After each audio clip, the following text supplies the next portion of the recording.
നമസ്കാരം. സൂര്യകിരണം ചാനലിലേക്ക് സ്വാഗതം. വാർത്തകൾ വായിക്കുന്നത് ശ്രീലക്ഷ്മി നജിത്. കേരളത്തിൽ ന്യൂനപക്ഷങ്ങളുടെ പിന്തുണയില്ലാതെ ഭരണത്തിലെത്തുക അസാധ്യമാണെന്ന തിരിച്ചറിവാകാം ഒരുപക്ഷെ AP അബ്ദുള്ളക്കുട്ടിയെ BJPയുടെ വൈസ് പ്രസിഡന്റായി നിയമിക്കാൻ പാർട്ടിയെ പ്രേരിപ്പിച്ചിട്ടുണ്ടാവുക. എന്നാൽ നാളിതുവരെയായിട്ടും മുസ്ലിം ന്യൂനപക്ഷങ്ങൾക്കിടയിൽ BJPക്ക് യാതൊരുവിധ സ്വാധീനം ഉണ്ടാക്കാനായിട്ടില്ല. അബ്ദുള്ളക്കുട്ടി ഒരു നനഞ്ഞ പടക്കമാണെന്ന തിരിച്ചറിവ് ഇപ്പോൾ പാർട്ടി അണികളിൽ പലർക്കുമെന്നുണ്ട്. BJPയുടെ സ്വാധീന മേഖലകളിൽ അവർക്ക് ഇക്കുറിയുണ്ടാകുന്ന മുന്നേറ്റം വരുന്ന തിരഞ്ഞെടുപ്പുകളിൽ കാര്യമായി തന്നെ പ്രതിഫലിക്കും. അവിടങ്ങളിൽ UDF എന്ന പാർട്ടിയുടെ ദയനീയാവസ്ഥ കാലക്രമേണ കോൺഗ്രസ് എന്ന പാർട്ടിയുടെ സമ്പൂർണ്ണ തകർച്ചയ്ക്കും വഴിമരുന്നിട്ടേക്കാം.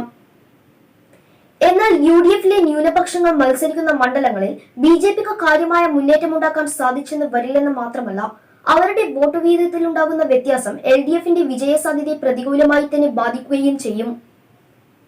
അന്തിമ തെരഞ്ഞെടുപ്പ് ഫലത്തിൽ ആർക്കും മന്ത്രിസഭ രൂപീകരിക്കാൻ കഴിയാതെ വന്നാൽ സംസ്ഥാനം രാഷ്ട്രപതി ഭരണത്തിലേക്ക് പോവുകയും തുടർന്ന് വരുന്ന തെരഞ്ഞെടുപ്പിൽ പുതിയ രാഷ്ട്രീയ സമവാക്യങ്ങൾ രൂപപ്പെട്ട് കേരളത്തിന്റെ രാഷ്ട്രീയ ചരിത്രം തന്നെ മാറിയെന്നും വരാം. സത്യസന്ധമായ പത്രപ്രവർത്തനം എന്നത് രാഷ്ട്രീയ നേതാക്കന്മാർ ചെയ്യുന്ന ജനസേവനം പോലെ ജനങ്ങളോടുള്ള ഒരു മാധ്യമ പ്രവർത്തകന്റെ പ്രതിബദ്ധത തന്നെയാണ്. ഒരു രാഷ്ട്രീയ പാർട്ടിയെ കടന്നാക്രമിക്കുകയും മറ്റൊരു രാഷ്ട്രീയ പാർട്ടിയുടെ നല്ല വശങ്ങൾ മാത്രം ജനങ്ങളിൽ എത്തിക്കാൻ ശ്രമിക്കുകയും ചെയ്യുന്ന ഇന്നത്തെ മാധ്യമങ്ങൾ തങ്ങളുടെ വരിക്കാരുടെ എണ്ണത്തിൽ വർധനവ് ഉണ്ടാക്കുമ്പോഴും വായനക്കാരുടെ എണ്ണത്തിലുണ്ടാകുന്ന കുറവ് അത്ര ഗൗരവമായി എടുക്കാറില്ല.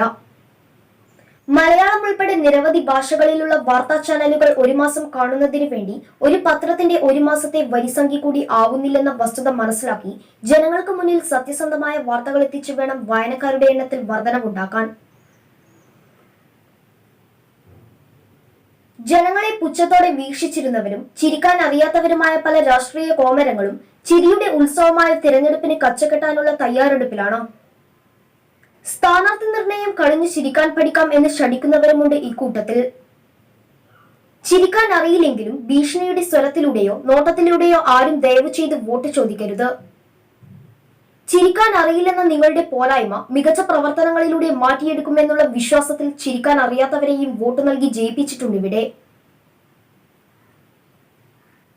ചാർലി ചാപ്ലിൻ എന്ന സിനിമാ നടൻ തന്റെ സ്വതസിദ്ധമായ ചിരിയും അഭിനയവും കൊണ്ടാണ് പ്രേക്ഷക മനസ്സുകളിൽ ഇടം നേടിയത്. അദ്ദേഹത്തിന് യോജിച്ച മേഖലയും അതുതന്നെയായിരുന്നു. രാഷ്ട്രീയത്തിൽ ഇറങ്ങിയാൽ ഒരിക്കലും ചാപ്ലിനെ ശോഭിക്കുവാനോ ജനങ്ങൾക്കു വേണ്ടി പ്രവർത്തിക്കുവാനോ സാധ്യമാകുമായിരുന്നില്ല. എന്നാൽ സുഖലോലുപതയിൽ കഴിയുന്ന സിനിമാ നടന്മാരിപ്പോൾ രാഷ്ട്രീയത്തിലേക്കാണ് ചുവടും മാറ്റുന്നത്. തമിഴ് രാഷ്ട്രീയം പോലെ കേരള രാഷ്ട്രീയത്തെയും മാറ്റാൻ ശ്രമിക്കുന്ന രാഷ്ട്രീയ പാർട്ടികൾക്ക് സിനിമാ താരങ്ങളുടെ പിന്തുണയില്ലാതെ ജയിക്കാനാവില്ലെന്നായോ ഇപ്പോൾ കേരളത്തിന്റെ അവസ്ഥ. സിനിമയിൽ താൻ അഭിനയിച്ച കഥാപാത്രങ്ങൾ രാഷ്ട്രീയത്തിൽ ഒരിക്കലും അഭിനയിക്കാനാവില്ലെന്ന് പലരും നേരത്തെ തന്നെ നമുക്ക് കാണിച്ചു തന്നതാണ്. ഇതുപോലുള്ളവർ രാഷ്ട്രീയത്തിലേക്ക് വരുന്നത് മൂലം രാഷ്ട്രീയം നല്ലൊരു അഭിനയ മേഖല കൂടിയാണെന്ന് ജനങ്ങൾ ചിന്തിക്കുന്നതിൽ എന്താണ് തെറ്റ്?